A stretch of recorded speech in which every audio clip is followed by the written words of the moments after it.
Hi everyone, this is Jennifer from Summa Counseling, and today we'll be discussing how to prepare for the college admissions interview. I want to start off by assuring everyone that the interview is rarely a big factor in the admissions process, and typically it will only make a difference if you're a very borderline candidate for the college you're applying to, and you make an extreme impression in the interview, whether it's positive or negative. Otherwise, for most students, the interview is really just a learning opportunity, a way for you to find out more information about the college you're applying to, and to have a casual conversation with an alumni. Now, even if the interview may not make a big difference in the admissions process, it is still important to give the best possible impression. So, how do we do that? Well, first off, before your interview, it's important to prepare very extensively. Now, the second page of your handout has a list of the most commonly asked interview questions. And what you want to do is jot down answers to all of these questions so that you will have thought of good examples and stories and experiences to tell long before your actual interview. And the key is to write these answers in bullet point form, noting just the main ideas and not write word for word what you would answer. The reason is if you try to memorize a script, you will come across as appearing rehearsed as opposed to natural. Now, once you've prepared all the answers to these commonly asked interview questions, what you want to do is run through a few mock interviews with a trusted adult or friend, or even by yourself in front of a mirror. Finally, videotaping is a great learning tool as well. And the reason is that you can replay the video after you've given the interview and really observe how you're presenting yourself and how you're coming across to a third party. Now, next, the interview is a great way to be able to deliver information to the college. And what I mean by this is if there are any experiences or stories that you feel are important to you, but you were not able to fit into your college application, the interview is a great way to communicate those details. And the reason is that typically your interviewer will summarize all the key points that they learned during their conversation with you. They will forward that on to the admissions officer in charge of your application. And if you aren't able to weave in these key details naturally in the course of your conversation, don't be shy about bringing up topics on your own. In fact, I think an interviewer would appreciate a student who's confident and comfortable enough to direct the conversation, and there's nothing wrong with that. As you think about what kinds of stories and concrete examples to focus on in your interview, keep in mind that most colleges are looking for students who exhibit these qualities. The first is leadership, then willingness to take risks or to take the initiative, impact on your community, intellectual curiosity, resilience, and that is because most colleges appreciate more a student that has had to face challenges and then persevere or continue on despite failures or setbacks. And they appreciate that kind of a student far more than someone who might have a perfect record but who's never faced any adversity in their life. And finally, creativity and innovation. Obviously, we wouldn't want to highlight these characteristics if we didn't feel like they were true to ourselves. We wouldn't want to try to be somebody that we're not. But ultimately, if some of these characteristics are in your profile, then it is a good idea to bring attention to them. And finally, Try to bring along a resume, which should be no more than 1 page. And the reason is that most interviewers will not have had time to review your application. Sometimes they might not even be given your application. So if you can offer them a resume at the beginning of your conversation, it can be a great way for them to quickly become familiar with your interests and your activities, and that can frame the rest of your conversation. Now, on the day of your interview, it's a good idea to review your notes beforehand. Those are all the bullet pointed answers to the most commonly asked questions. And you want to make sure you arrive early. 10 to 15 minutes is a good time frame.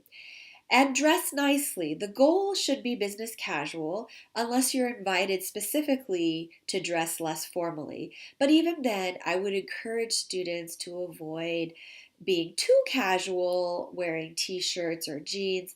And the reason is that how we appear can often influence how an adult perceives us and our maturity level. Make sure you greet your interviewer with a firm handshake and smile. First impressions are very important, and you want to come across as confident and warm. Now, during the course of your conversation, make sure you act naturally, be yourself, and strive to make your answers seem spontaneous. Obviously, you will have prepared beforehand, but again, as long as you haven't memorized a script and you try to move from one point to the next smoothly, you will appear as if you're giving a response in the flow of the actual conversation. In line with that, make sure you collect your thoughts before each answer. It's much better to tell your interviewer that you're going to take a moment or two to think about their question than to dive into an answer that you haven't thought through before, and then you risk sounding possibly scattered, rambling, or hesitant. You want to try to avoid ums or ahs, and it is much better to pause and reflect than to rush into response. Finally, you want to ask some good questions before the interview ends. Avoid questions that can easily be answered by going to a college's website. For example, what's the size of your student body? Where is this college located? That just tells the interviewer that you haven't done any research about their college and you know very little about the school that you're applying to. On the other hand, questions that seek a subjective opinion are going to be usually quite safe. For example, what do you feel is Duke's most unique attribute? What was the best part of your college experience at Duke? And it is perfectly fine to ask about the interviewer's own experience at that college. In fact, many of them will probably enjoy telling you their personal stories. Finally, after the interview, make sure you send your interviewer a brief thank you note. Email is an appropriate way to do this. And just let the interviewer know that you appreciate the time they took to meet with you and you enjoyed the conversation you had with them. Anything really that you can do to try to stand out to them from the rest of the crowd is generally going to be a positive thing. Now, moving on, we will discuss very briefly the most commonly asked interview questions. And what I've tried to do is group these into a few big categories. And while this list might not be 100% comprehensive, you can feel assured that if you have prepared answers in bullet point form to all of these questions, you should be well prepared to answer any question that an interviewer asks of you. So the first set of questions fall under the umbrella of why do you want to go to this particular college? And yes, this is essentially addressing the same prompt as the why college personal statement. So if you have not recently reviewed the how to write a why college essay handout, or seen the video, now is a good time to refresh your memory, because that information will give you a lot of great tips on how to prepare to answer these questions. And as a reminder, the why college question is usually two components. The first is, what aspects of this particular college appeal to you and why?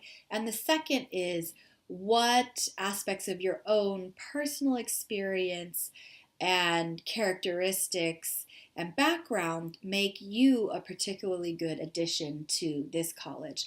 And the idea is that you want to weave these two components together as much as possible. So for example, if you talk about why you want to study under the music department at Northwestern, you can discuss what aspects of that program are so unique and appealing to you. And then you can link that to your personal experience with music, what instrument you play, how long you've played it, and what are some of the most memorable achievements that you've had in music or experiences. Now, as a last tip, colleges love to know if they're your first choice school. So if that's true, make sure you mention it. And being enthusiastic and genuinely excited about a particular college will leave a very strong positive impression on your interviewers. So don't be afraid to show that if that's how you feel about this school.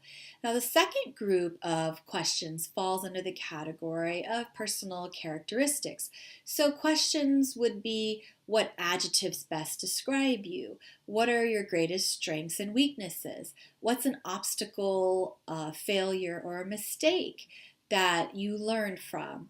And what are three interesting things about you that I would never know from your application? So this is where you really want to think of a list of adjectives and also examples that can support those adjectives to describe your personal character.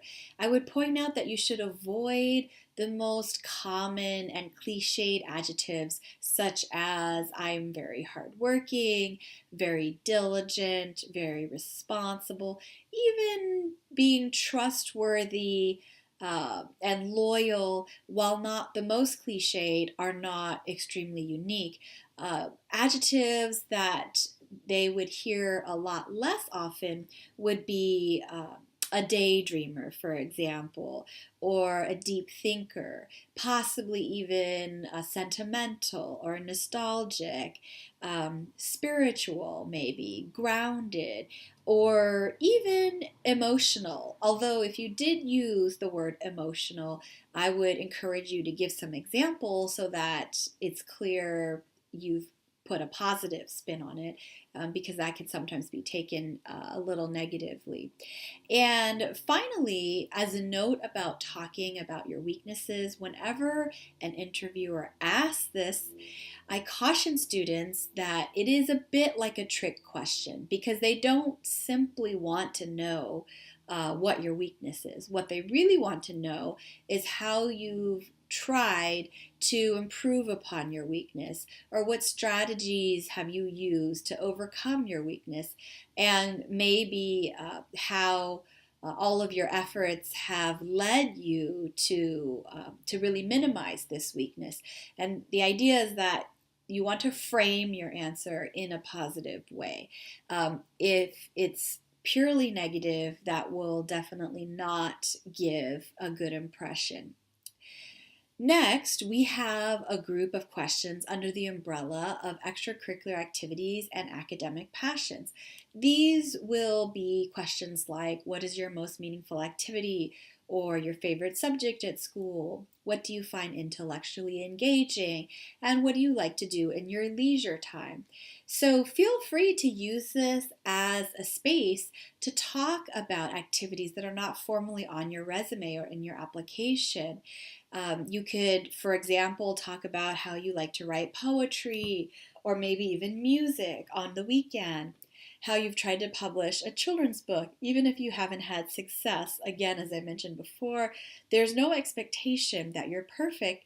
And in fact, sometimes a student that's experienced real struggle and hardship and has overcome that can seem that much more interesting and stronger than a person who's just sailed smoothly all the way through high school and has a perfect record. Now, a final tip: try to avoid mentioning activities that adults may not find productive, such as playing video games or, let's say, shopping.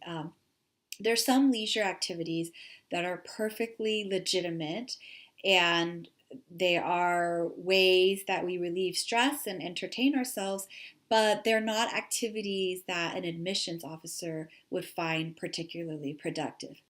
The fourth category of questions would fall under getting to know you. And these questions are all calculated to find out more about your opinions, how you think, and what you like and dislike. So, for example, what is your favorite book, movie, poem, or song? And I would encourage you to think carefully about the answers you give. So, you might not necessarily want to say what your true favorite movie is. Perhaps your true favorite is a really lighthearted comedy, and that may or may not tell the interviewer a lot of personal information about you. But there could be a more serious movie, possibly even a documentary, for example, that led you to become vegetarian or that inspired you to be a really ardent environmentalist. So, really impactful movies or books would be the best types of responses. And next, what do you think the most pressing social issue of our time? This is related to current events.